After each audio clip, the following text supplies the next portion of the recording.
Okay, guys, welcome to episode 7 of season 11 of Productized Podcast. In the season, we are talking about the future of cities. And, the question is always the same. What if cities cared more about their digital products and services and actually treated citizens like customers they want to retain?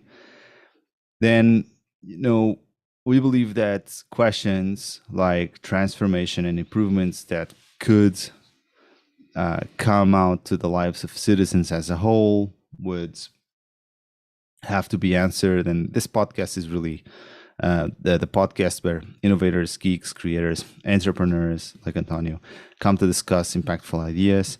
And our mission is to inspire people to impactful action. My name is André. I'm your host. So today I'm really glad because I have someone I have the pleasure to call a friend, António Lucena de Faria. Thank you for being with us. António is from Porto and has over 40 years of experience in building and managing companies and startups because he started very young. He started as a teenager and he led the creation and development of more than 10 companies, having started his first IT company with the launch of Methodus Sistemas in 1987. I know some of you guys were not born yet, but that's how long Antonio has been playing the entrepreneurial game here. He's a founding member of Startup Portugal, representing Fábrica de Startups. At Fábrica, Antonio is designing, validating, and adjusting the business model of his own company and also contacting investors, entrepreneurs, while promoting the business and finding business opportunities. Fábrica de Startups is an innovation hub providing acceleration to startups in three stages: pre-validation for problem and solution validation, validation for product and market, and launch for go-to-market strategy.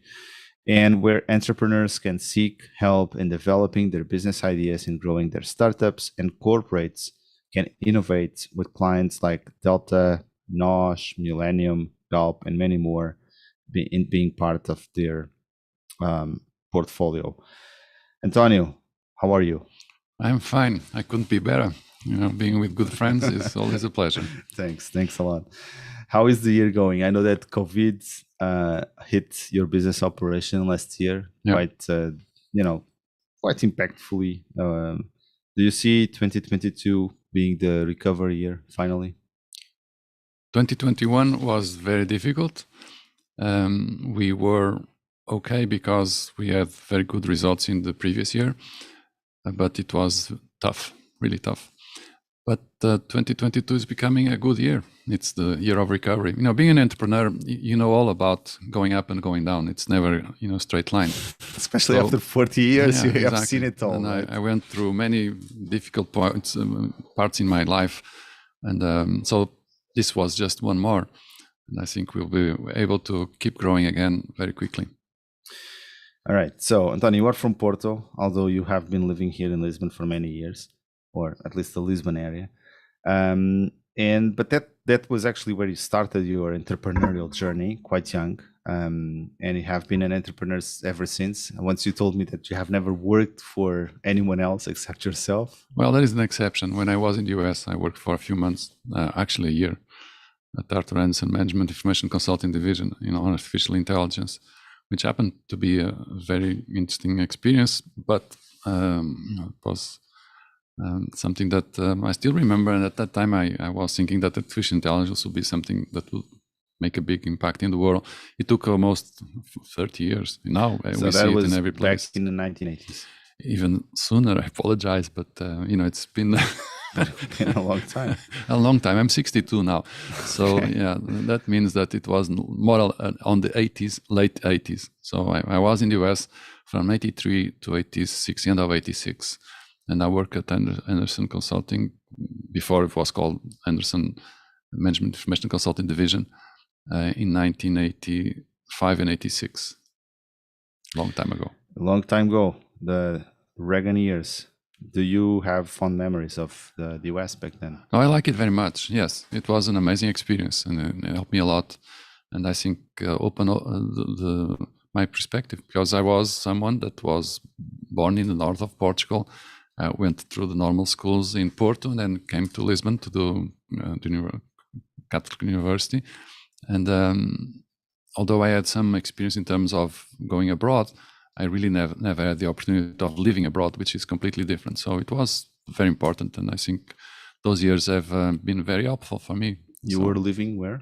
I was living in Minneapolis, and studying at the University of Minneapolis, Minnesota, actually, University of Minnesota, which is one of the largest universities in the US. So it's like 70,000 students, 3 different campuses. One on the side of the Mississippi, the other on the other side, which means that you had to cross the bridge, and it's very cold. It's really cold. So was in that sense, for someone that came from a country like ours that has this amazing climate, going and spending in a year around 8 months of snow, and some of these months really below zero. And I mean, below zero is like 15 below zero. So was different. But cities are amazing. Actually, the people that live in cities are amazing, because we always find ways to adapt and to deal with these challenges. And Minneapolis is one of those cases. Everything you do in the winter is mostly underground or on what they call the skyway, which is like on the first floor. Every building is connected, and so it makes life much easier than it seems. So it was a really interesting experience. Yeah, I mean, that was even before Portugal joined the European Union. Yeah. For us, it was great, because when we came back in the end of '86, Portugal was just joining and starting to be a member of the European Union, and it took no time. You started the company straight out. We started in 1987, August of '87. We still had to do some work to get the money. At that time, it was not as easy as it is today to start a company, and we had to sell. We didn't have any money. We came from the US with just a Macintosh, because we were able to buy it in the university in the US. I had a special deal with Apple, and they were promoting the Mac and sell it at half the price. So I was able, through my internship, to get the money, buy it, and then we brought it back. You brought it back in the plane with and then I sold it here in Portugal for good money. And then I invested that money on the stock exchange, and then I got twice the amount of money that I invested, and that was sufficient to start the business at that time.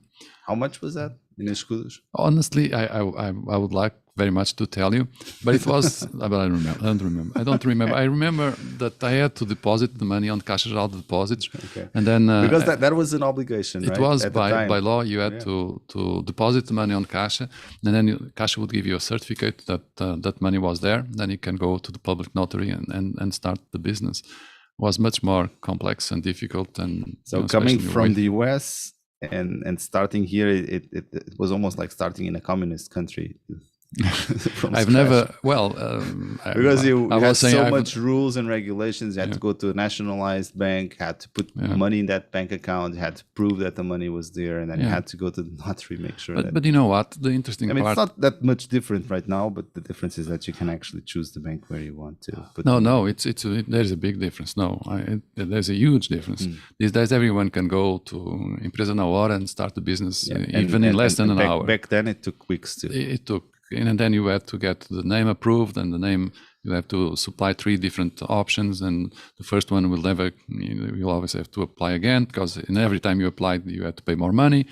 And so, but there's no comparison. It was much, much more difficult at that time than it is today. Today, everyone can open a company very quickly. Did you get Methodus Sistemas at first, or you had to apply several times to get the name? Yeah, it wasn't easy. No, it wasn't easy. I remember that it wasn't the first time. We had to apply twice. So, it wasn't easy. I think we had to have the word Sistemas, because if it was just Methods, I didn't think it would be, approved. No one really understands the rules that are in place in what regards naming of companies, especially in those times. Yeah. Okay. So, I totally agree. Now this is much, much easier, at least the bureaucracy. Okay, so look, being an entrepreneur is actually the hardest part, right? Whether you have huge bureaucracy or not, being an entrepreneur is arguably the hardest part. And it might be frightening to lots of people because especially if you have a well-paid job or if you have a stable situation, have to fire yourself, go through the pain of actually starting your own business, lots of times alone, or at least against the what is essentially what everyone else is doing, which is working for someone else. So why do you think only a fraction of us end up becoming entrepreneurs? Well, first of all, because it's not all that horrible. As a matter of fact, I think majority of the time is amazing. It's great. We feel great. Sometimes we have to face difficulties. Yes, sometimes very difficult situations happen, and you have to deal with that. So it's not. I'm not going to say that it's really really easy, but most of the time, for people that are doing what they enjoy doing, that's great. I think that's one of the points. Being an entrepreneur does entail some risk, but in life you have many other things that you entails risks, and you still deal with those. So I don't have a lot of experience in terms of working for others, and even when I was working at Arthur Andersen Management Information Consulting Division, I had a lot of freedom because I was working on something that was so brand new, and so I was just learning all the time.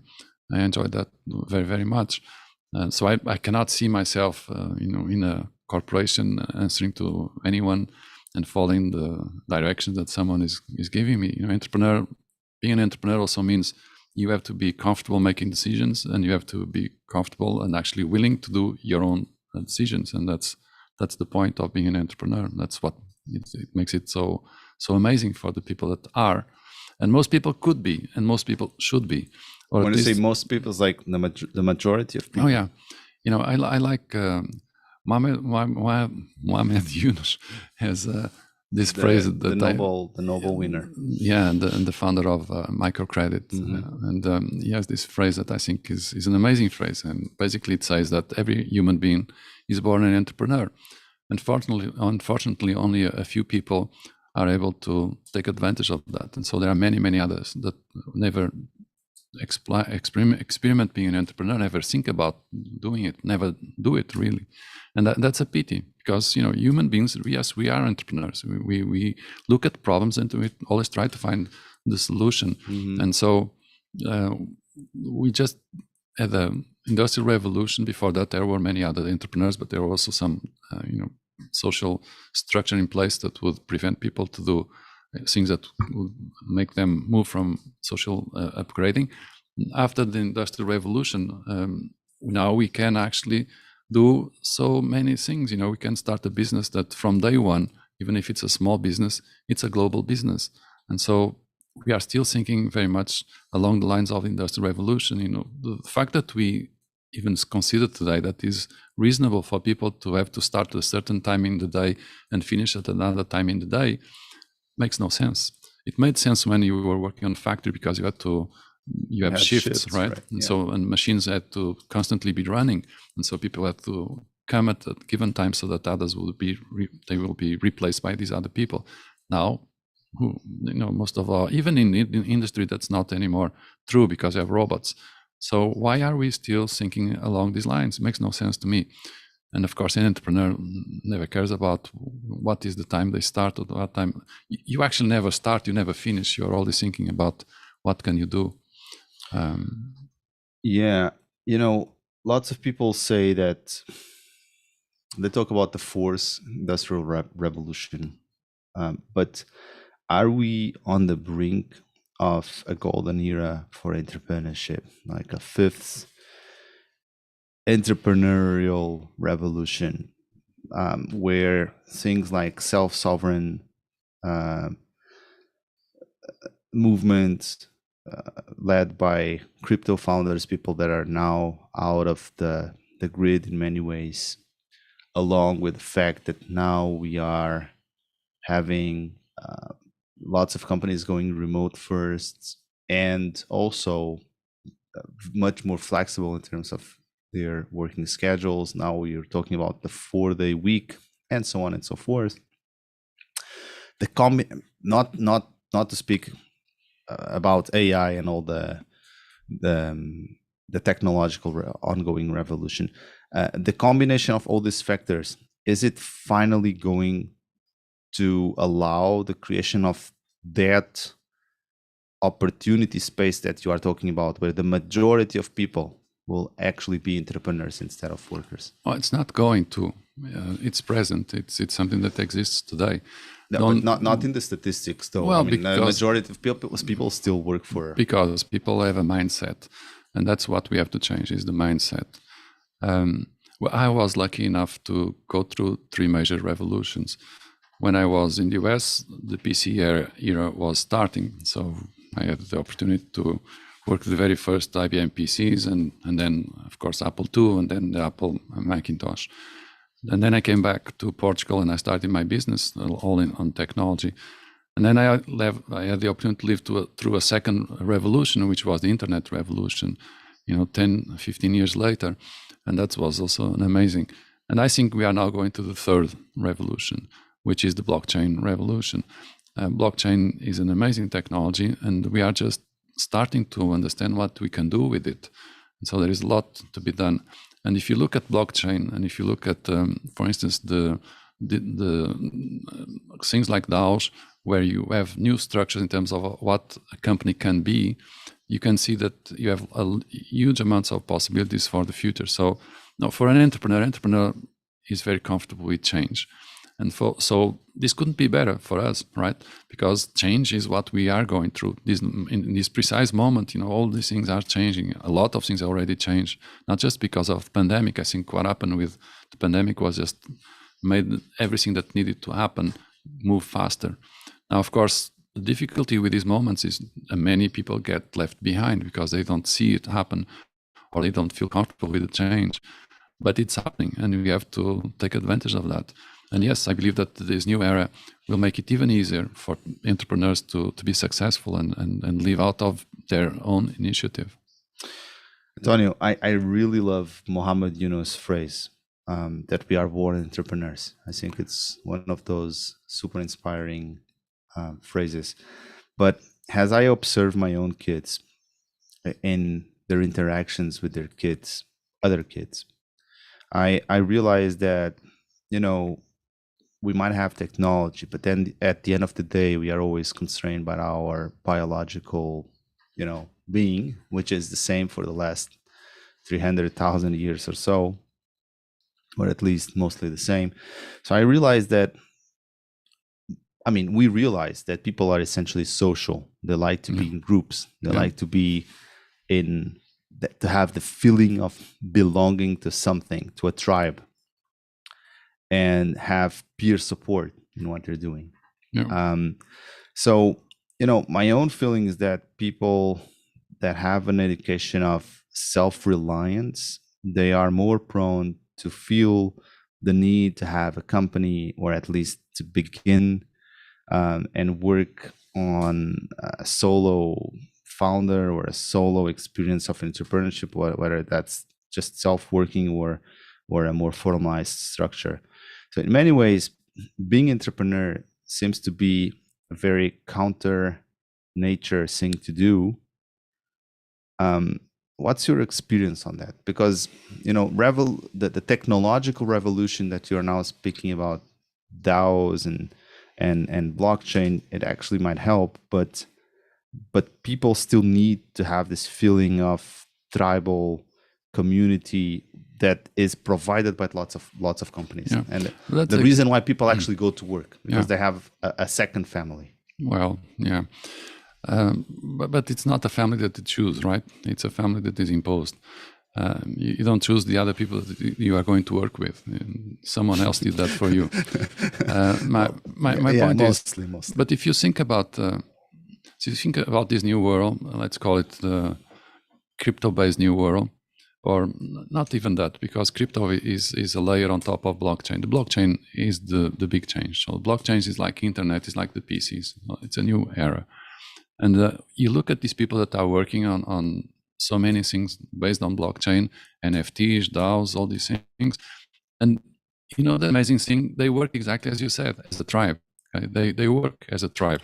Now, the only difference is that instead of the tribe as we see it, people all together, they are connected, although they are not physically present. and they are connected. You go and see all these different initiatives in terms of NFTs, for instance. They are all based on Discord. So on Discord, what do we have on Discord? Is a tribe, is a set of people that are constantly exchanging ideas and sharing their problems and having help from others to overcome those difficulties. So the tribe is clear. We are social human beings, and we need to be with other people. And entrepreneurs like to be with others also. Entrepreneurs are not lone wolf. That's not what I see. Entrepreneurs actually, they have the biggest opportunity of everyone to meet so many people. As an entrepreneur, you're always looking for new things, and therefore also you are also interacting with new people. So it's even more, in that sense, something you get more out of it than if you are just working at the same place every day with the same people. I mean, if you are an employee, you are bound to go to this place at this time and work with these people for, I don't know how many years. Some people spend all their life there. And I think that's really something that needs to change. We need to give these people a different mindset. Totally. And high performance teams are about having teams that are super reliant on each other and people that really like to work with each other, or at least that have lots of professional respect with each other, for each other. Are you also looking into DAOs? Yes, I think distributed autonomous organizations are an amazing thing that is happening right now. It is happening. Yeah. It still needs some. There is something in place already, because there is some infrastructure that allows you to at least have a DAO working, but there are still a lot of open questions. There's the governance rules that we are using are okay, but the whole mechanism of a DAO, which is based on people that have tokens, and having tokens allow them to vote, and everyone that belongs to the DAO can actually make a proposal, and then everyone has to vote on that proposal. And if the proposal is accepted, then it's done, right? Now, there are things that we still have to think in terms of making it even more faster in terms of reaction to different situations. But I think it's an amazing structure because it's light. Everyone can have it's completely transparent, which is another thing. Sometimes when we talk about all this new world, some people say, well, this is, I don't understand it, so it must be something that really is not that transparent. It's the opposite. It's actually the opposite. The amazing thing about blockchain is that it keeps track of everything that happens, and everyone can go back and look at all the different transactions that happen. You cannot do that in the world that we have outside this world. So it's completely transparent. And it's very fast in terms of, and everyone can belong if they have the token, and there's are you already helping entrepreneurs creating their own DAOs at Fábrica de Startups? No, we are just starting. DAOs are very recent. DAOs, there was one initial phase where DAOs were discussed and applied and used, but then there was a situation that didn't help a lot. Because the first DAO, the one that has big size, didn't become very successful. As a matter of fact, there was a problem with fraud on that DAO, and so it took a few years. That happened in around 2016. So it took a few years for us to go back again to DAOs, and DAOs are now starting again because most of the NFTs are being issued by DAOs, and so I think that we'll see more and more of that. There is the issue of legal compliance and now what is the framework where a DAO can work. There are some countries in the US and other places where they have even now created a DAO LLC, which will be something like a DAO LDA in Portugal. So it's changing. It's quickly becoming more mainstream. It's not yet mainstream. We are just paying attention to it and see what we can do with it. But I see DAOs is just one example of all these revolutionary things that are happening, and most people don't even understand what this is all about. Yeah, true. With DAO or without a DAO, if you are the founder or you become the CEO, it's still lonely at the top, or not? No. Most DAOs, as I said, first, it's never one person. Besides, on a DAO, there is no CEO. On a DAO, there is people that belong to the DAO and they have tokens, and everyone can actually propose. And these proposals are voted, so there's no structure. But are there co-founders or the equivalent of founders? It's of the more DAO? like a cooperative where everyone belongs to that cooperative. Some may have more tokens than others. And people can join along the way. If they buy the tokens and if the tokens are available for them to buy. It depends on the rules of the DAO, and you establish that in the beginning. You have to define a policy, and that policy is actually a smart contract, which means that you don't even, if you want to change it, you have the whole agreement. You need to have agreement from all the... So I guess the question lots of people are doing is, if I want to create a DAO, where do I go? Oh, you can create a DAO. There are many infrastructures. You have Squad on the web, and it's really simple. You just... Squad.com or... I don't know if it's .com. Okay, we'll search it and we'll put it on. These days, I don't care anymore about the domains because you just use Google, right? You write so it's SQUAT. Scout, yeah. Okay. And you go there and you create your DAO online? You create it online, of course, yes. What you have to define is first you define what are the rules, and then you are going to issue tokens and people can get those tokens. And you can have like a template DAO, so you don't have to come up with all the rules from scratch. No, it's like a wizard. It's really simple. Just fill the blanks and then you invite your friends on Discord. Or just put on sale the token and expect people to buy it. So it's very different from the way you created your Methodus Sistemas in 1987, where you had to go to the bank, then you have to go. So there is no notary involved, no government involved. No. So the question begging to be asked is, how are governments going to, incorporate or live in a world of DAOs? How are they going to go after DAOs, tax DAOs, etc.? I don't know. Maybe they aren't. I have no answer to that. The only thing I know, and I know for sure, is that everyone can start a DAO these days. Okay. And it's an interesting organization structure that is fully transparent, and that is the best way for you to actually get into this world. It's not difficult. But have you created your own DAO? No, not yet. No. You're thinking about it? Fábrica I'll be very, very clear about that. What we are planning to do, and we hope to do it this year, is to start the first NFT accelerator in Portugal. And NFTs, of course, non-fungible tokens, are an amazing mechanism, because what happens is you can mint an NFT, and by minting that NFT, if people think that you have an interesting project, immediately you are creating value, right? Because you are actually creating something that you are going to sell. Now it's going to be sold against probably some crypto, not fiat, the euros. But it's an amazing thing. I call that recursive economy, because as you create, just by the act of creating an NFT that probably is going to be governed by a DAO, you are creating value immediately, right? Now it may be zero if no one is going to buy those tokens. It might be zero. Might be zero if no one buys the tokens. But if they believe in your project, you don't need to have any of those things that in the past you used to think that were important for you to value a corporation or a company or a business. Or it might be even negative if you consider the environmental but the footprint. thing is, you don't need any cash to do it. You don't need any place. You don't need any machine. You don't need any employee. So, it's and the only thing you have to do is you have to figure out a mission for the DAO. You have to make clear what this DAO is going to do. And if the DAO is going to mint NFTs, it also needs to be clear what these NFTs are about, because you have to explain that value proposition to people. Otherwise, they are not going to buy your tokens. But if you are able to come up with something that people care, and they will buy the tokens. And so you create, you sell the tokens. You see, it's something that it's amazing. You just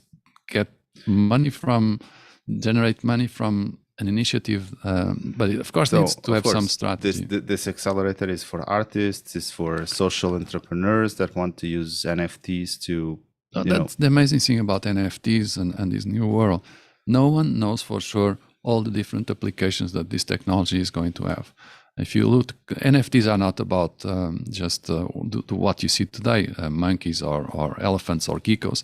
NFTs are much more powerful than that, because NFT can have inside code, and code can be a smart contract, and that smart contract can be many, many things. NFTs can be used for you to authenticate. For instance, if you are in the wine business and you want to make sure that whatever bottle you're buying for a lot of money, that is authentic. It's not a fake. So you can use that. You can imprint hologram on the bottle, and the bottle has a number, and that unique number is on your token, and that token, of course, is on the ledger of blockchain, and everyone knows who owns that token. No one else other than that person can own that token, and if that person is going to sell that token to someone else, it's going to be recorded on the blockchain, which means that I later can see all different transactions. So it's a completely new world. It's a difficult world for many people because, like everything that is new, has also a new language. And one of the difficulties that I had in the beginning last year when I was starting to get into this thing is, wow, these are all completely different new concepts, or at least new words. Some of these concepts are not that new. And that makes life a little more difficult for people that are used to a certain vocabulary. You have to learn a new language. But that makes it fun, at least for entrepreneurs. I think it's a big challenge. Yeah. You know what they say, right, about the future? The best way to predict it, I think it was Alan Kay that said that, right? The best way to predict the future is to invent it. And the best way to, I don't know if it is to predict, but to think about possible futures is to think like a science fiction author.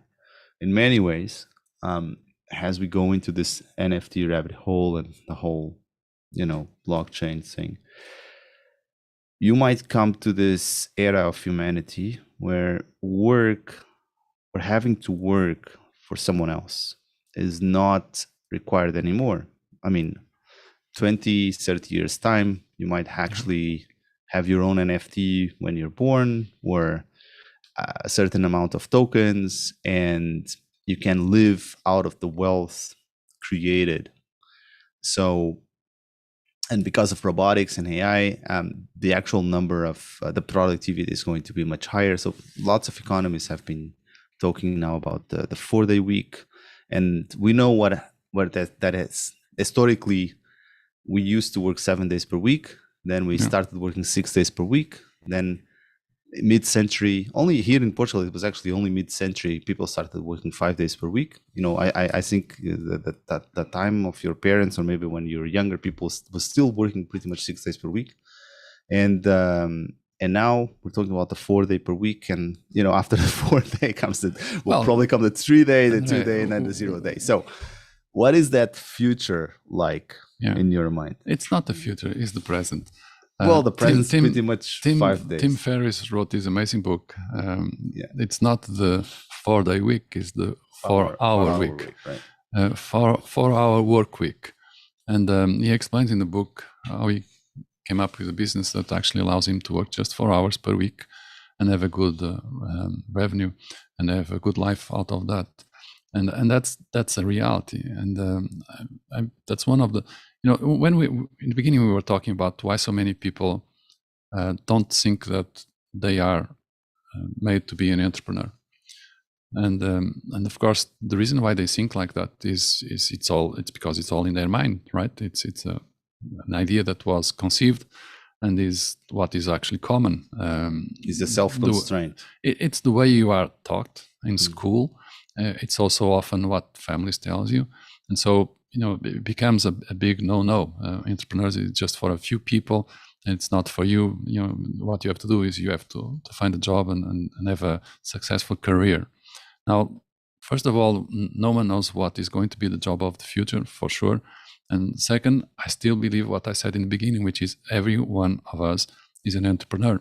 And I know for sure that many people go through life thinking about that, even if they don't express it, but they are thinking about that, about being an entrepreneur, and they never do the first step because they are afraid. It's against everything around them. No one is telling them that that's a good way to do, and so that's the first thing we have to overcome is fear. We have to explain to people that it's not that risky. It is risky in the sense that it's not guaranteed success. But what in life is guaranteed success? I don't know about anything. So what you have to do is clearly measure what that risk is And that's what I always say to someone that is wondering whether they should or not be an entrepreneur. Just think about what could you afford to lose. And afford to lose means two things. Means what can I afford to lose in terms of money? What can I afford to lose in terms of time? And if what I can afford to lose and what I can afford to lose in terms of money and time is okay and gives you enough for you to start a business, go for it. Go for it. What is the worst thing that can happen is that you're going to lose that time and going to lose that money. But it's still going to be an amazing experience. And it will be one of these things that at the end of your life, you're not going to look back and say, I wish I had done that. No, it's done. Okay, it will be always better if it's done and it was successful. But it's even better, or not even better, but it's also good if you have done it, even if you're not successful. The worst thing is you look, what happened before, and you didn't do it, and you know that now it's too late for you to try it. So we have to start from that very simple idea that being an entrepreneur is something that is natural. We have been entrepreneurs for many, many, many millennia, and so only recently, for the last few centuries, we are thinking that entrepreneurship is just for a few people. It's not. It's not. Right, but the second derivative to that might be finding a co-founder. People might say, okay, I want to do this, but I just don't want to do it alone. I need, someone else to do it with me. Because, I think misery loves company. And if things don't go well, people like to have someone with them in the boat, or even if things go well, they also want to share the joy of being successful. Yeah. It's difficult to find a co-founder because you need someone that is not like you. It needs to have the same willingness in terms of being an entrepreneur and accepting change. But on the other hand, you want someone that is going to be complementary, because if it's just like you, it's not going to help you a lot. So it's not that easy to find a co-founder. But it needs to be done because it's much easier if you have a team than if you are going to do it alone. Now, I also think that if we need to change the mindset, we have to do it step by step. And the best way is to start with small steps. And the smallest step you can do is, even before considering the fact that I want to start a business and I need someone else to work with me, is start a business. And you can even start a business while you are still working. So these days, what I always say to people is, if you have this dream, if you think that being an entrepreneur is something that at least you'd like to try it right now. And even if you have commitments, and even if you have a lot of bills that you have to pay at the end of the month, maybe it's even more important that you start something. Now, you don't have to give one thing to start the other. You can actually do both. That's what in the US is called a side hustle or a side project. And there are so many companies these days that even the companies promoting their employees so that they start a new business, because companies know that they need people with initiative. And that's one way, is to just promote, let them start their own business and work at the same time in a company. Now, for most companies here in Portugal, that will be something that will be close to will certainly not give you a lot of applause from people that are managing those companies. But it's the way you need to think. You need to think that, yes, I can do a good job. I don't even need to work all these hours, because we know our productivity is very low. And productivity is very simple to measure, is the amount of effort you put and the result you get from that effort. So if you are putting a lot of effort and producing very little, maybe you can put a little less effort, but in a better way, working better and producing more output. And therefore, then you'll have the opportunity also to pursue other ventures and start your own side hustle. Side hustles can be something that would require maybe an hour every day for 7, maybe you spend 1 hour during the work week, and then you spend 2 hours during the weekend. And so you have 10 hours per week of work that you can dedicate to your side hustle. And that will be enough for you to... Nowadays, it's even easier to do because you are remote. Yeah. So you can actually do it at your own terms. So besides work, I know that you have some hobbies. And of course, you have lots of interests, including some of those that you already spoke about today, the blockchain, and you have started studying NFTs also because your family, one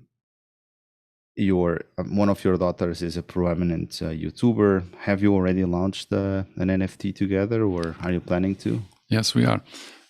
She is working on that. I think she is now in Miami. She's coming, and next week we'll have a meeting about the project. She went to the US to do a pilot, and next week we'll be working on that. I think, that will happen. All right. So I know that you have been living in Cascais for the last few years, which is a pretty well managed municipality. That's what most people that live there they usually tell me. Do you actually like to live there? I love living in Cascais. Yeah. What do you do in your spare time? my hobby is actually learning. That's my hobby. I love learning. I think that we are so lucky because now we have all the knowledge that we may ever need, and we don't even have the opportunity to take advantage of all the knowledge that is available. Can you tell me what is your hack? Do you have Saturdays or end of the days? How do you organize your learning schedule? Because lots of people, they're always postponing learning, especially if it is online, right? They say, Friday I'll do it, and weekend comes in and I have Netflix, and then I have the kids, and then suddenly it's Monday again and I have to work, and you don't have time to do that. I'm not a big TV fan. Okay. I like more to see videos and read about all these new things. One thing that is now, two things I'll share with you. One is home automation. I think there is amazing stuff that you can do. Home automation. Home automation. Okay. So I've managed to have my home full of sensors, and every switch is Wi-Fi controlled. Okay. So I use a Raspberry to manage all my intelligent devices at home, and I can program these devices. So it's for me, it's fun. It's something I love. Why do you have to use a Raspberry to do that? Well, the Raspberry, all my switches at home are Wi-Fi, and they are all connected, and they need instructions because some are physical. So you're using that the Raspberry has a hub to coordinate. On the Raspberry, I have the software that is managing all the switches and has the rules that I program, so that these rules fire whenever a certain event happens. Could be time event, or could be just pressing one switch here. It means that all these other switches are going to be on. You develop the software yourself, or you are using off the shelf? No, there is amazing stuff available on the web for free. It's all you just download that and you can use it. So home automation, but you're also talking about Cascais. So do you like to live there? Oh, I like to live.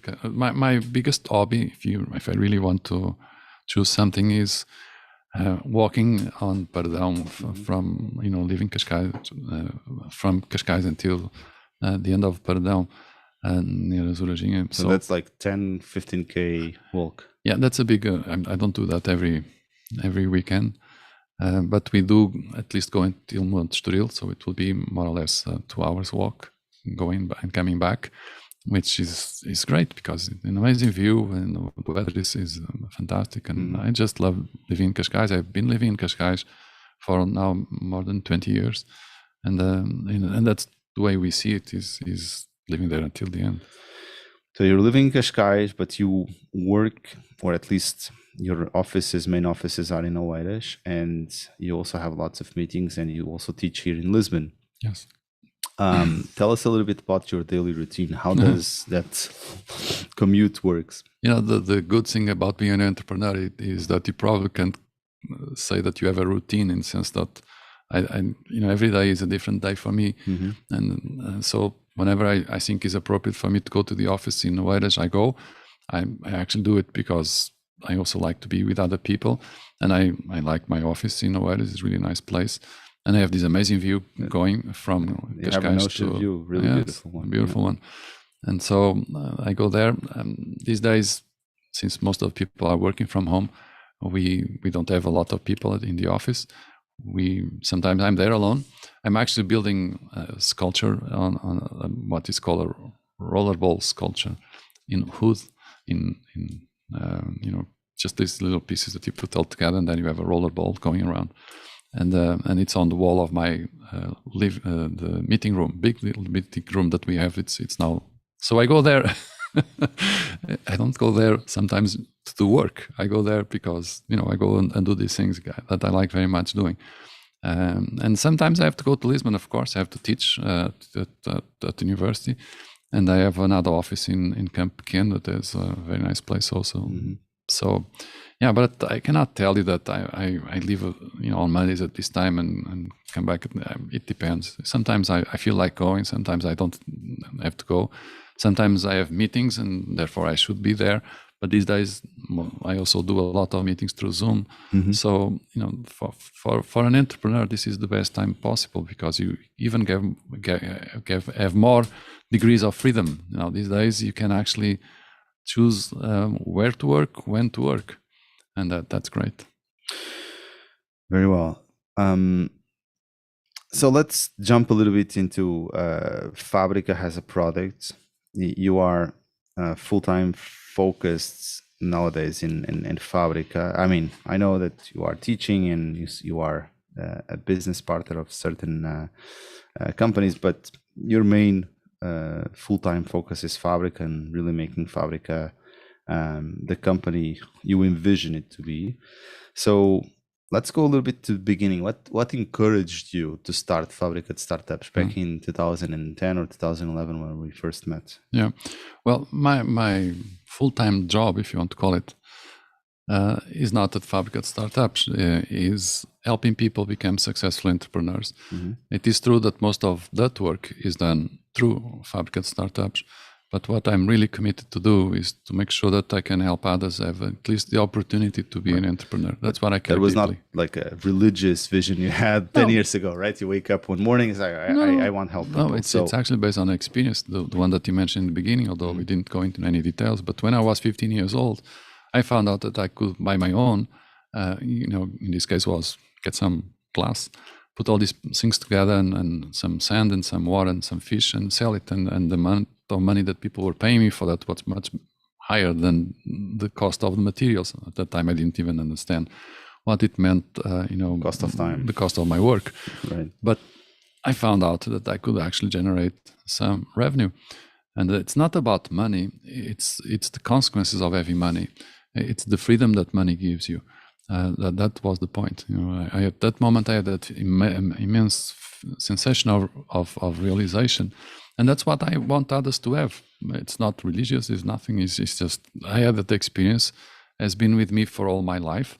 And I care deeply about it. Whenever I feel stressed or when I feel tired or whenever I'm facing with difficulties or problems and things are not moving the way I hope, I remember those feelings, and that gives me a lot of courage and a lot of motivation to keep going.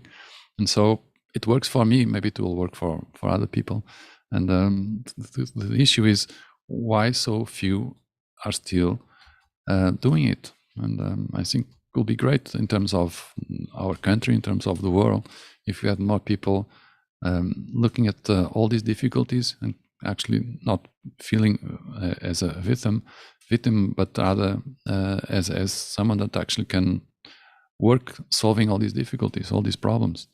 And so that's what makes me tick. That's what makes me, wake in the morning and come to work, whatever my work is going to be on that day. And that vision led you to create Startup Accelerator to help people to become entrepreneurs. Yeah. But what was really the seminal point? Was it the visit you did, another accelerator? What was the inspiration? Yeah, well, in my case was a major failure that I had. So along these lots of years, I started many businesses, and some were successful, some were not that successful. And what I found out is the ones that were not successful was because I didn't do it the way that I did it for those that were successful. And it was so simple. It was just about talking with potential customers in the beginning.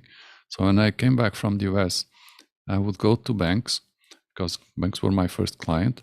I'll go talk to these people and I will ask them, what are your problems? What are your difficulties? Of course, in this case, because I was mostly into technology, was talking with the chief information officer or director de informática. And they would tell me, I have this problem, and then I choose one.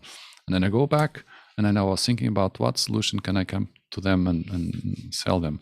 And I would be back with a PowerPoint presentation, explain, do some demo, whatever. And they would pay me upfront 30% and ask me to do it. And so that's how things started. You go and you understand what is the need. You try to find a solution that is better than whatever solution they already have. And if they see the difference, they will pay for it. Simple as that.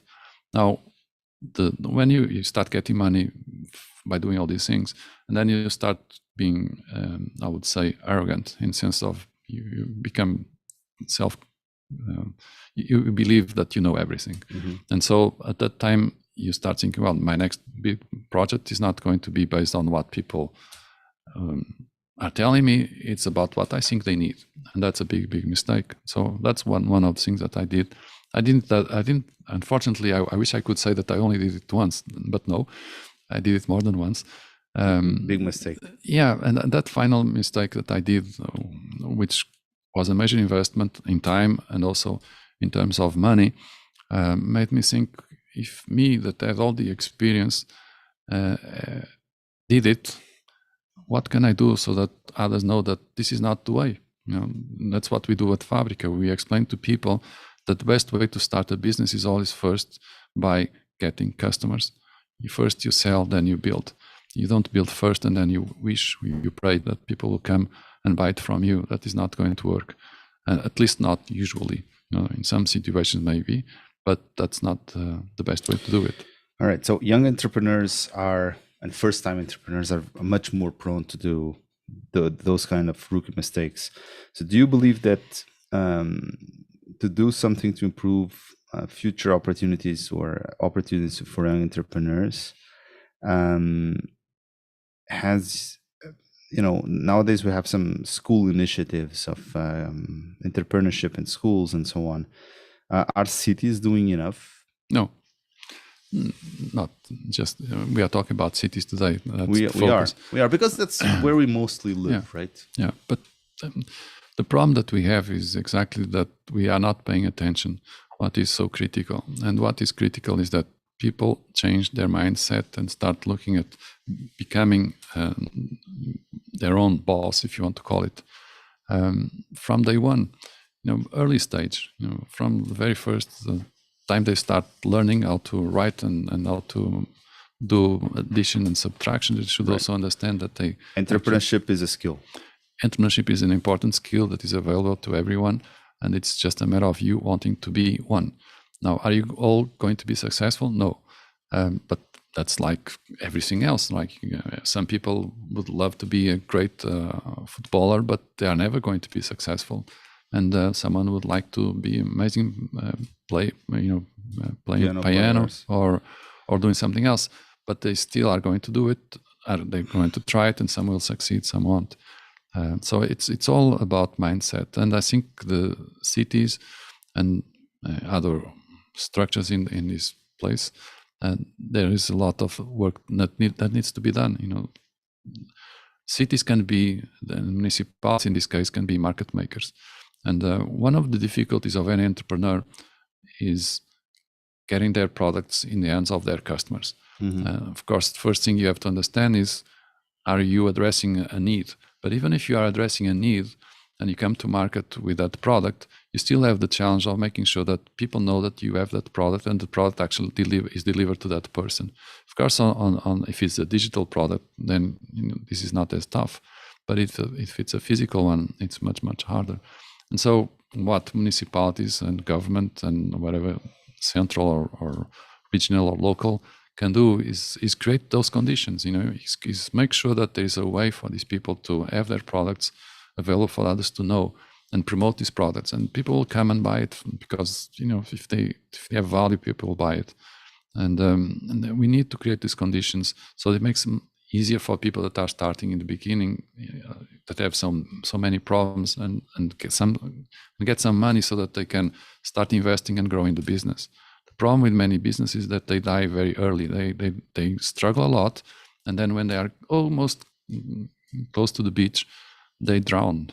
And that's not a very difficult thing to fix. So all of the cities that we end up spending most of our time here in the Lisbon region. So the city of Lisbon, city of Oeiras, city of Cascais, all of them arguably have their own entrepreneurship support structure. City of Lisbon has a Startup Lisboa, Oeiras has Oeiras Valley, whatever that means nowadays, and Cascais, DNA Cascais, and I guess other initiatives.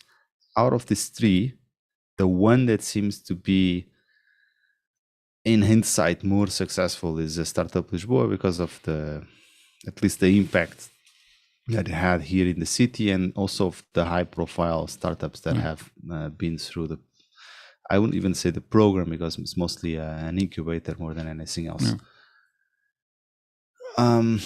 You have been vocal about the fact that sometimes cities, they end up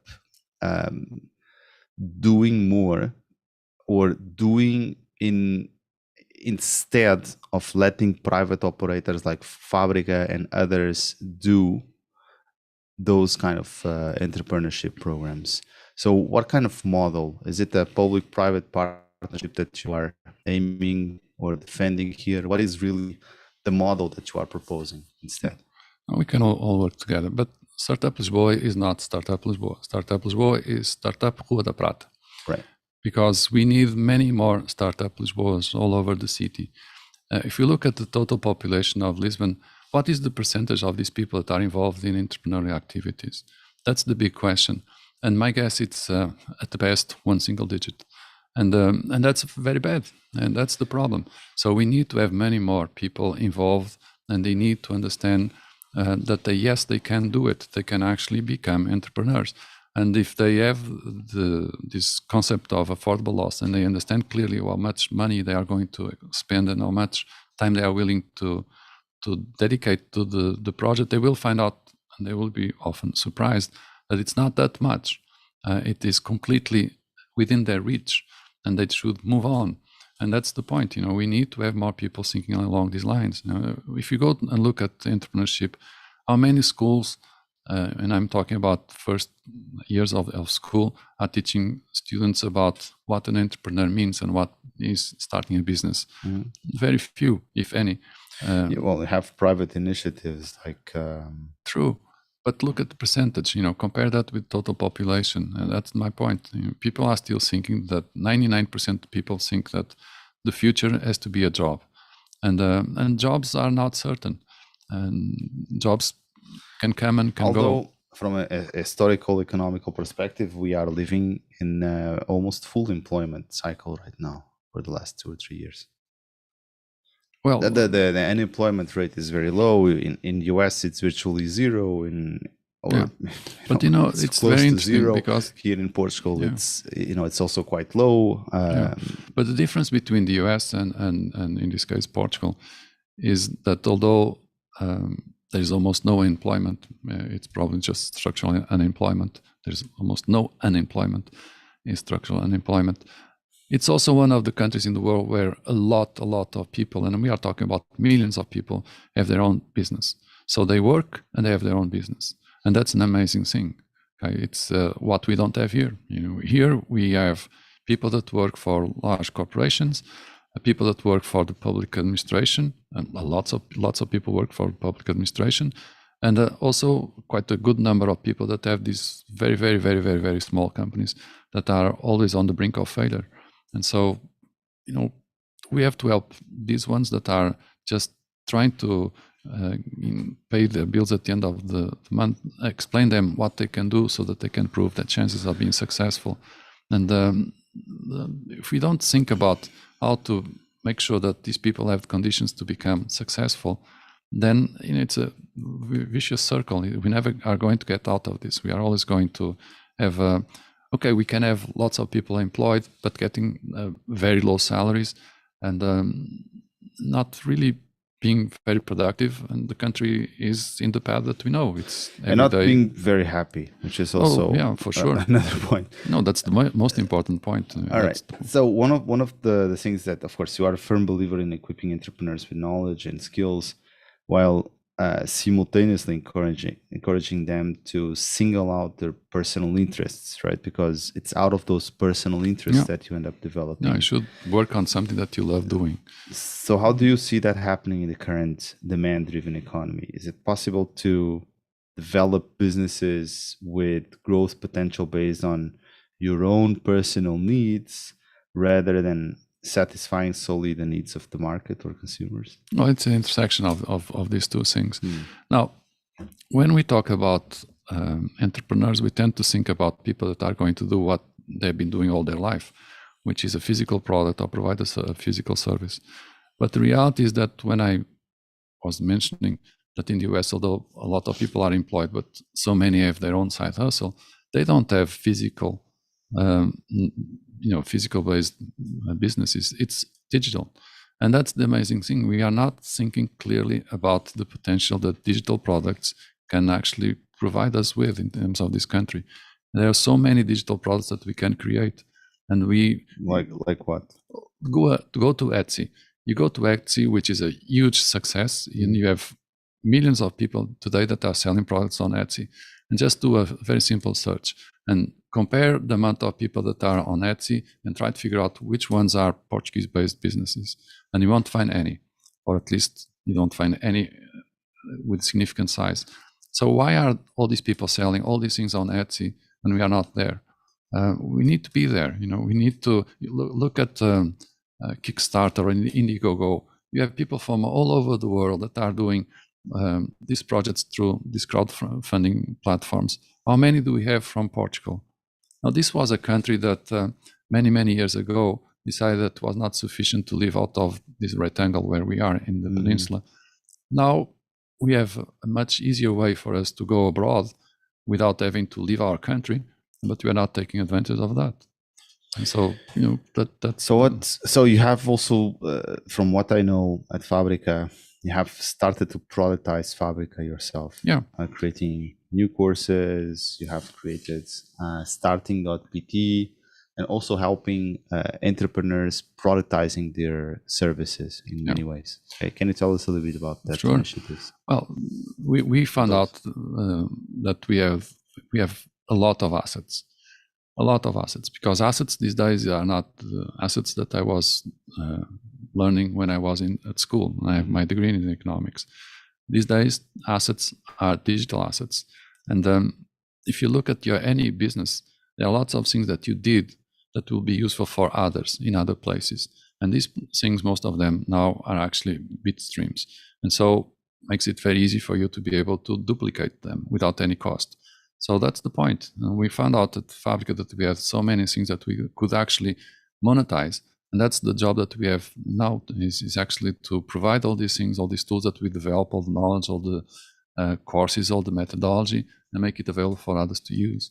And that is something that we are doing and everyone else could do. I'm sure that in all these companies that are here in this country, there is a lot of assets that are undervalued, that people are not paying any attention. One of the things, just to talk about one thing that worries me a lot, is a startup has always a good chance of not being successful. And the point is, still, if it's well done, it did produce a lot of value. And there is a lot of assets in these businesses. But the way we have it today, and if you look, for instance, at the way VCs look at the company when they decide to close the company, makes no sense, because you are actually destroying all the value. You are not looking at the company and trying to figure out what is inside this company that has some value that we can still monetize. You're actually doing the opposite. Someone told me, I cannot vouch for that, but that there was a VC company that whenever they decide to close a deal, they would forbid everyone to use anything that was on that business. So they would not allow anyone to use the brand. They would not allow anyone to use the domain. They would not allow any of the IP property, and they wouldn't do anything with any of these things. So it's a pity. It's a huge waste of resources that we should. But that requires a different way of looking at the world. The world is not more based on physical stuff that we have to handle. It's most of the value today is on digital, And digital is not, it's not just software. We know about these companies that build just a spreadsheet with a lot of information. If that information is useful for some other, maybe for us makes no sense because we already have it and we didn't have that much time figuring out what would be important to collect. But for others that don't know how to do it and they have that problem, that has value. So if you can provide them with that value, and if you have a marginal cost of almost zero, why shouldn't you take advantage of that? So there's a lot of work that needs to be done because you have to change the minds of people, and that's very difficult. All right. So, speaking a little bit about companies that have been able to grow and tap digital successfully,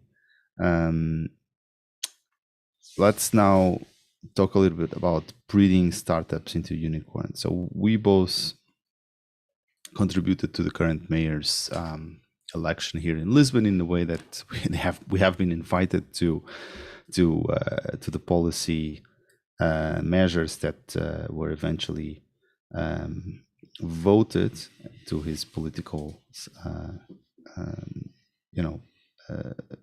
agenda. So when he was running for mayor of Lisbon 6 months ago, or actually I think 6 months ago, and as we know, there was this proposal to make a unicorn factory here in Lisbon.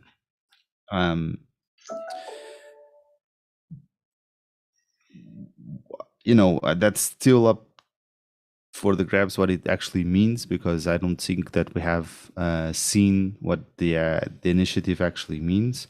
But I remember that you had a different idea, and that the different idea is to bet more on creating rather small but successful companies. So can you develop this idea of yours of unicorns versus 1 million, 10 million euro companies? Well, there is a person in the US, Saramana Mitra, that has a project that I think is amazing, and that's the 1M project by Saramana Mitra, and her aim is to help entrepreneurs being successful in a way that she can be part of creating 1 million new entrepreneurs that will be able to get 1 million in revenue per year. So 1 million. I'm a little more modest, and so my idea was actually do 100K, which for Portugal, I think will have a major impact. 100K by 100K is just starting 100K, 100,000 new businesses that would be able to generate 100,000 euros per year. Which is essentially the salary of a solo founder. Yeah, well, more or less. Maybe a little bit more. Yeah. So, but that will, more importantly, entrepreneurships need to be democratized. Entrepreneurship needs to be one of the things that people consider. These days is not, it's an exception. So if I am a young person and I go through school, at some point in time I have to decide what I'm going to do with my life. And these days, 99% of people will think about, I'm going to work for someone else. And maybe we will never get 99% of the people thinking about working by themselves and having their own business and working with others, developing their business. But at least let's try to improve the odds, change this ratio. And if we have a lot of small entrepreneurs that start a business, and in the beginning, of course, they're all small global businesses, some of them will fail, some of them will be successful and will be lifestyle business, so the 100K, and that's okay too. I don't see any problem with that. And some of them actually will grow and be very successful and maybe become those unicorns. Mm-hmm. But unicorn is not by spontaneous generation. It's not going to, that is the logic of playing roulette. It's a casino logic. The possibility of us, by some odd reason, all of a sudden having these people that got together and have this amazing idea and this project becomes so big, is so uncertain. It's so difficult for us even to influence. That's not my proposal. So your proposal is really a more massive grassroots movement of supporting many more people to become entrepreneurs. Because that's the way nature works, right? If you look at nature, one single tree sends a lot of seeds to the ground. Some of these seeds will never become a big tree, but some of them will. Mm-hmm. Some of them will be small trees, medium-sized trees, and some don't even grow. But that's the way it works. Okay, so let's be practical about here the idea. So what would have the current mayor to do that initiative? Because that's very different. Like you said, one thing is have like Startup Lisboa in Rua da Prata. Maybe they can accommodate 20 or 30 startups, but that's it. They're limited by the size, or even if they go to Beato, which is much bigger, they might have 100 or so, but that's it. So how do you go to 100K, which is 3 orders of magnitude bigger? Well, since the mayor doesn't influence the way schools work, and so in that sense, it's a pity because it's not possible to change the curriculum of schools in a way that entrepreneurship would be one of the disciplines that they would start learning from early on. So that's not on the table. But what a mayor can do is, instead of having Startup Rua da Prata, is have many startups in many startup Lisboa in different places. But more importantly, even than especially than the space, because no one cares about space anymore, is about the program, and is about allowing people to learn how to do it. Because these days, learning is not actually, I think the most important learning is not during the school time. You will be learning much more, and even things that are much more important later on. And so, because everyone has access to information, and if they really want to become knowledgeable of something, they can do that. So because we are, as you mentioned in the beginning, social beings, and we like to work together, that's the beauty of an acceleration program. So what I would do is I would create all the conditions that are possible in order for have many people teaching others how to do it. And that's it. And that's as simple as that. But instead of having one program by Startup Lisboa every 3 months, I will have 300 programs every month.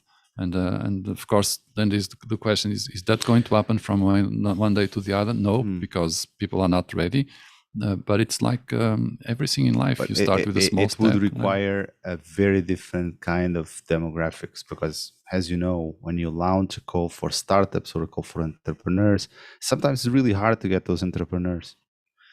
You have to scout them, you have to convince them, they have to, they have to vouch to go to the program. Sometimes, even when they do so and when they pay for it, they don't show up because life goes on.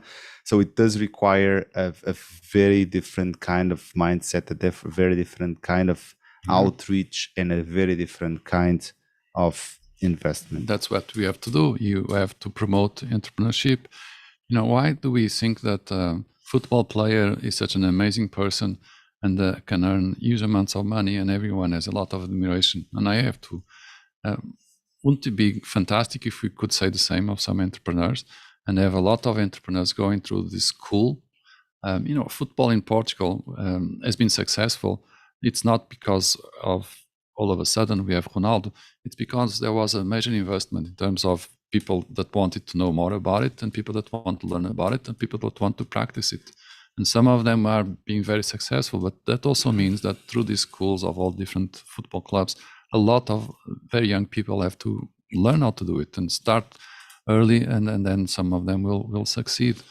So right now, António, you have these new models, Web3 models, where you have the so-called pay to learn, where people are going to an online course, and because when they complete the course, they get some tokens, and those tokens, they can be sold or they can be exchanged for something, or just for fiat. So could something like that work? Like pay to be an entrepreneur, in the sense that you have some tokens that you give people, and if they enroll in the program, they get those tokens, and worst case scenario, they could always just exchange the tokens in exchange of fiat. I think it's a great idea.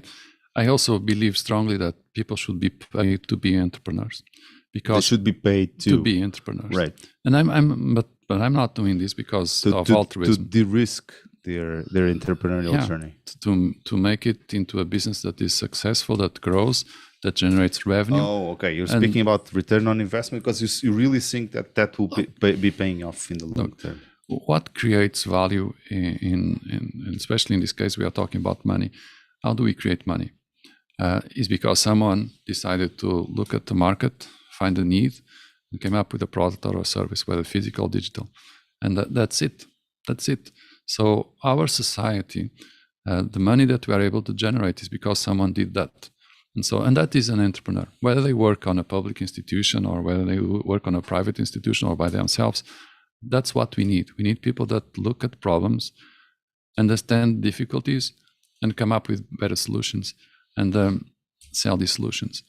And besides, sell these solutions in the global market, because it makes no sense these days to only think about the city or think about district or think about the country. We have to think much broader. And that's what we have to do. Are these things, or people ready to do it? No. Do they need to be prepared to do it? Yes. But first of all, we need to change the minds of everyone. Just the idea of paying someone to become an entrepreneur for most people is something really odd. But we are investing in someone that is going to create a business, and that business is going to pay taxes, and it's going to also employ other people. And so it's going to create wealth. And that's what we need. Right now we have this entrepreneurial vouchers startup. What's the name of it? Well, the ones that are in place are so complicated and so difficult to put. People have, in the case of entrepreneur that wants to start in Portugal, the new version hopefully will be much better. But the existing one, the entrepreneur has to pay 12,500 if they want to get back 5,000. And now my question is, how many entrepreneurs in Portugal can afford to have 12,500 euros to invest on an incubator to later get back those 5,000 after many years, if ever? That's ridiculous. That's ridiculous. It's too complicated. But okay, one of the things that when you're proposing, this new wave of entrepreneurship. When you look to the economics, so I just consulted a study by Professor Alexandre Fernandes from Minho University that stated that smaller companies in Portugal are much less productive than bigger ones. In fact, 3 times less productive than bigger companies. So micro companies in Portugal are on average 3 times less productive than much bigger companies. So companies making, having a much higher revenue per employee, and that there is a net productivity loss. Okay, when an employee from a bigger company transfers to a smaller company. No, because those micro companies that you are talking about, first of all, they are on average. This is the national average. Okay, but the point is, what are we talking about? We are talking about businesses that were started clearly by need. And most of them are coffee houses, are very small things where the family is working together to get ends meet. That's it. Okay? They don't have any knowledge. They have no clue about what means managing a business. They were not taught to be entrepreneurs. They are entrepreneurs because that's the only thing that they could come up with. And of course, they are also based on the old economy. They are not digital at all. So the point is, those are not the examples that we have to look at. That doesn't represent anything. It just represents the past and the present. But if we want to build a future, that's not the type of business that we should be promoting. Okay. It's not the So it's a new kind of business, more digital based business. Obviously, okay. I would clearly give a lot of importance to businesses that are mostly digital, because digital. It's like what Mark Andreessen said some time ago regarding software, and software is eating the world. Now digital is eating the world, and digital is becoming more and more important. And we are moving into a new universe, and that universe is almost all digital. And we are not taking advantage of that. For a small, medium size in terms of Europe, but for a medium-sized European country that is really behind all the other countries, we need to do something, right? We need to export more. We need to be able to produce more. And the only way for us to produce more and to export more is if we have more people producing, and we have very few. Okay, so can you have a look at this picture? Can you tell us what you see here? This one. I don't have my glasses. Okay, so I'll tell it for you. But so this seems like a big line of people. A big line. It's a huge queue of people in front of the market 1 de Janeiro to get their car permits renovated. So they have to stay in line. So this is a tweet. This was tweeted earlier today, April 20th, by Tosinho da Barriga. And it said, Bom dia, Estado Social. This is the queue in front of the EMT today at 7 o'clock in the morning. So this huge queue, hundreds of people, at least dozens and dozens of people. What is missing here? And what is missing here is, in my opinion, it's like... Good sense. Good sense. But there's no one selling anyone to these guys. Where are the entrepreneurs? In countries like Brazil, by 6:30, there will be like a line of people trying to sell them, every breakfast, candy, coffee, whatever. And here, all these people are going to be in the cold the entire morning for hours. And if they want, a coffee, they can get out of the line. So where are the entrepreneurs to get these people out of the line? The beauty of being an entrepreneur is exactly that. We look around and we see so many opportunities. There is so much we can do. The lines, first of all, shouldn't even exist, right? Exactly. That's the stupidity in the first place. But entrepreneurs, they live with the reality and they try to fix it. Exactly. Right? And then, of course, if the line is there are lots of people that have needs and those needs are not being answered. And of course, that means there is an opportunity there. And that's exactly the mindset that we need to have in this country. We need to not look at problems and forget about it or hope that someone is going to fix it. We need to look at the problems and see that there is an opportunity here. It's an opportunity for me to do something that is valuable, that I'll be able to monetize, and that is going to give me more independence and more freedom. Because ultimately, that's what money gives you. Money gives you more freedom, gives you more ability to make decisions. And so if we still think that someone else is going to fix it for me, then we are in trouble. We are already in trouble. And we'll keep being in trouble, and we'll get in more and more trouble. And so, everyone that thinks like me, which often, it's not that uncommon, but they also think about where should I live in my or should I work? These days, I can even be living here and pay my taxes here, but work for someone else. I should, my country is my country, and most of my work today is still geared towards helping people being here in this country, entrepreneurs. So that leads me to this question, Antonio. What should cities should be doing in terms of policy towards entrepreneurship creation, right? Are there any good circumstances for developing businesses in Portugal, starting it here? Because on the other side, in the same tweet in the same Twitter feed or very close to it, then you have a list of some US guys stating the most entrepreneurial cities in the world, and Lisbon was there, right? So it's like we are living in this double reality. On one side, you go to the street, you see a huge queue, there's no entrepreneur to be seen to exploit that. On the other side, at least Lisbon is seen nowadays as an entrepreneurial hub for a certain kind of entrepreneur.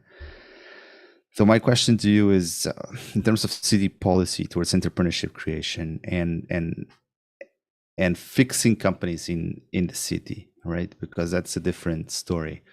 Can we do more, or is that the national level that cities probably don't play at that field? So there's very little that they can do under the current Portuguese administration. There's a lot that can be done. There are some things that cities can do, but there are a lot of things that cities can do for sure. The very first one is, again, always come back to the same thing. What can cities do so that the mindset of the people that live in these cities and people that work in these cities, which may not be exactly the same, changes. And changes by understanding now that all these problems, they are actually big opportunities. And it's not sufficient to change that mindset. Then we also have to provide them with the tools, the knowledge, so that they can build on that and actually start a business, not the type of those micro businesses that we have all over the place, but the business that is global from day one, the business that is based on new technology and business that is based on digital. Digital is not a complex thing. We are discussing here today, we were talking maybe too much about NFTs and DAOs and crypto and blockchain. Those things will be more common as time goes by. Like the internet, no one knew about what a website was. I think in Portugal, when my company Methodus was one of the first, I can go to the Google, to the historical archive, and I can see it. These days, I'll be embarrassed to show it to anyone. But now everyone knows about it. Now everyone can, if they wish, start a website. And so these things will take some time, but people will learn about that. But even before we get to that point, we already have so many tools. We have already so many opportunities of things that we can do that don't even require a lot of learning. There is one issue, of course, language. It's important that we understand that we also, if we want global, we need to speak English, obviously. We are speaking English here today. But again, that's also an advantage. At least people tell me that in other countries, it's a little more difficult to speak a different language than what the language that we are born with. And so if we have a lot of people that can easily grasp English, that's already a major advantage. Now, if we move these people from thinking about just working for someone else and being people that are observant, are looking always for needs and converting those needs into concrete new services or products, and especially if those are digital and they can be sold in the global market, then we have a different city, we have a different country, we have a different future. Better one. A much better one. Finally, the question that we are asking our guests, every guest, if you had 3 months, for an entrepreneur like you, having 3 months is difficult. But if you had like 3 solid months to learn a relatively new technology or a skill or really anything you wanted, that would be beneficial to you, what would you choose? Where would you focus for those 3 months? Yeah. Well, my next 3 months is, we already mentioned, I'm just starting it now. And that is the new universe. And the new universe is this universe that we talked about, is universe that is, whose foundations are the blockchain. There is so much that can be done, so many problems that we still are facing that can be solved, and that's exactly what I intend to do. Maybe it will be 3 months, maybe it will be 6 months, maybe it will be 12 months. Actually, it will be all my life, because that's one of the things that I know for sure is, until my brain is working, I will always be learning, and that's what makes me tick. That's what makes me happy in the morning, is the fact that I have so many things that I want to learn, and the ability to do it. When I was going through school, I used to spend a lot of time on the library, Wilson Library in the US. And when I came back, I miss it very much, because in 1986 we didn't have all the internet. We didn't have any internet, and so I had to go back to the US every year with empty bags and spend a week on Wilson Library getting photocopies of articles that I wanted to read, or books that I thought it would be interesting for me, and then came back with these bags full of photocopies, and for a year I would be reading all these things, and then I would go back again. But these days, it's all at the end of your fingers. Now you don't even need to use the fingers. Now it's voice. So yeah, it's amazing world. It's just incredible. We are so lucky. Have one of the largest business libraries, business book libraries that I've ever seen. So what, and I know that you have been reading lots of other things. What are your recommendations for our listeners in terms of or books or series or talks or videos or YouTube, whatever? Well, I have quite a few, and it would be a big list. 1 or 2. But I'll give you 3 or 4. Yeah. I think the very first book in terms of management that everyone should be reading is the very first book by Michael Gerber. Michael wrote this book even before I started my first business. I think he wrote it in 1985. It's called The E-Myth. Later, second edition became The Myth Revisited, Mito do Empreendedor, or the Myth of the Entrepreneur, and it's an amazing book. It's easy to read, but it's powerful and has very, very important content. and will help many entrepreneurs if they read it first before they start their own business. Why is that? Well, because Michael talks about the myth of entrepreneur, and what he says is that most people that start a business are really not entrepreneurs. They are people that have technical knowledge, and they have what he calls the technician that had a seizure, and all of a sudden they had this idea of starting a business, and they start a business based on the technical knowledge that they have. Now, to manage a business, it's not sufficient to have technology.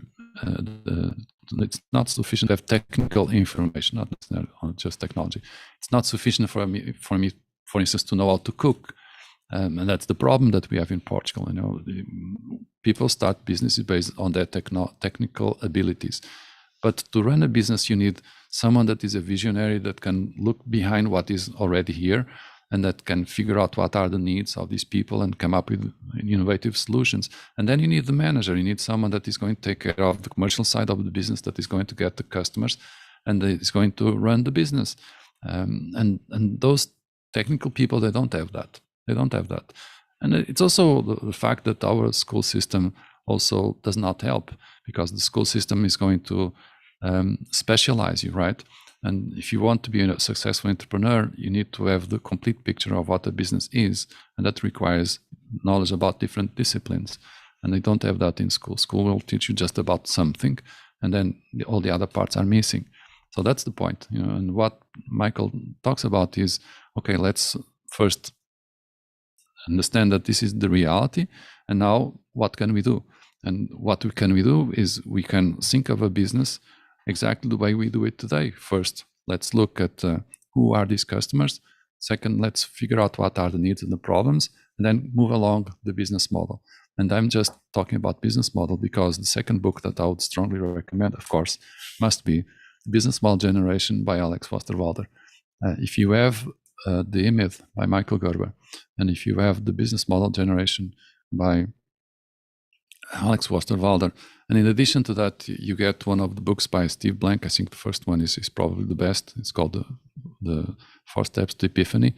Then you are in good shape. You learn a lot, and you will not be one of those micro businesses in Portugal that make no money and that are a struggle, and probably even worse than having a job.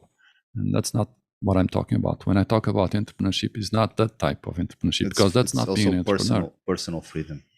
No, because the personal freedom happens because now you have an option to decide what you want to do. You can choose goal A or B or C or D.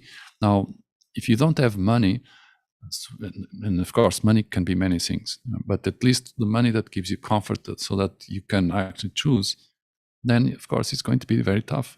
It's not going to be a fun life. So that's the point. It's not about the very small business that we have. It's about the very small business that we should have and that are going to grow. That's right. The point. Growth potential.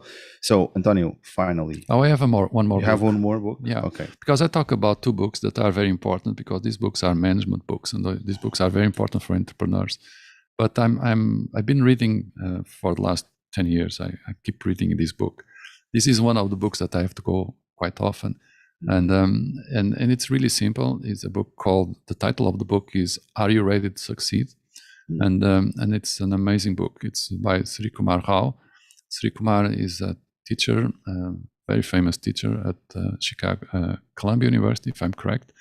And it's one of those professors where all the students want to be on this classroom, but of course you cannot have all of them.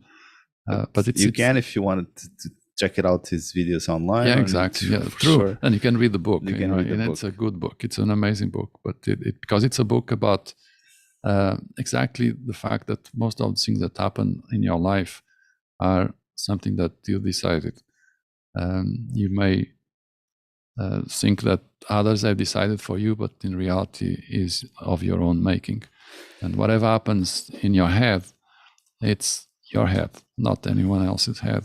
So you can understand better what goes on, and and that maybe if you are looking at things in a certain way, and you don't know if that's the correct way because you're talking about something that is a possibility, there is always another possibility, and you can choose between which one you want to think about. That's a great segue to our last question, which is, what words of advice or wisdom would you give your younger self, let's say at the beginning of your entrepreneurship path, that Antonio back in Porto in, I don't know, in the 60s maybe, or the early 70s? I don't know if all entrepreneurs are like that, but I was even sooner than that. I always like to create things, always, and that's what I enjoy doing. What would I tell myself? Well, maybe start a business even earlier. Okay. In the sense that my formal business I only started when I came back from the US after my MBA. These days, if I had to choose between taking an MBA or starting a business, I would start a business, because the business is going to teach you much more than any MBA. And I was fortunate enough to be at Harvard, be at Babson and many other very well-known schools. You read these books. Well, those books are... there's lots of the other business that we have been talking about. Yeah, but those books will help you a lot in the sense of avoiding mistakes and moving faster and increase the odds of being successful. But ultimately, it's about doing. You learn by doing. And if you don't... You would have said to yourself, start earlier than... Yeah, I would start earlier, yes. I would even start earlier. I started my first business in 87, so I was 27 years old. And I would even start that earlier than that. I know that lots of people think, and I see that in many of my students, and that worries me a lot. This idea of, I'm going to do my master's degree, and then I'm going to work for a company, because for the first 3 or 4 years, I'm going to learn a lot, and then I'm going to start a business. And I say to them, forget it. That's not the way it's going to happen.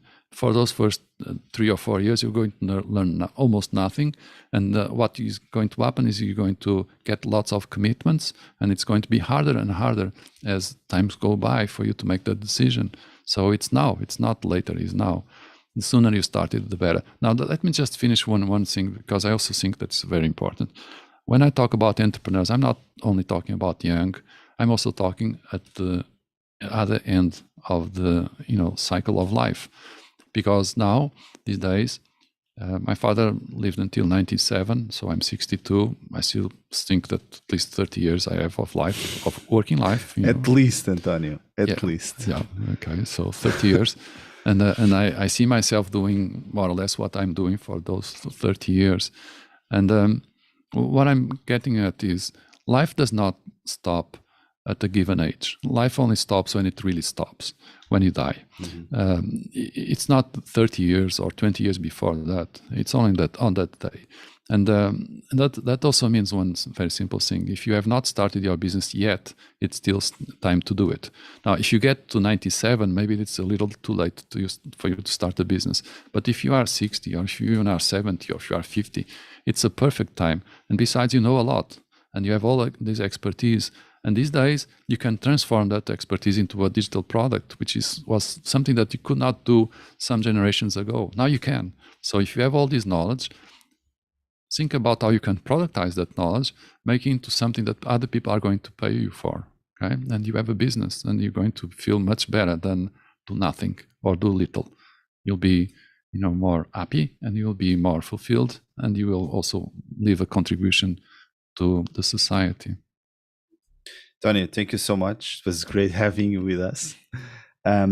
Thanks for joining the Productized Podcast. If you enjoyed your stay, give us your review and share this episode with friends and colleagues. You also have show notes and more episodes at our Medium channel. Join our community.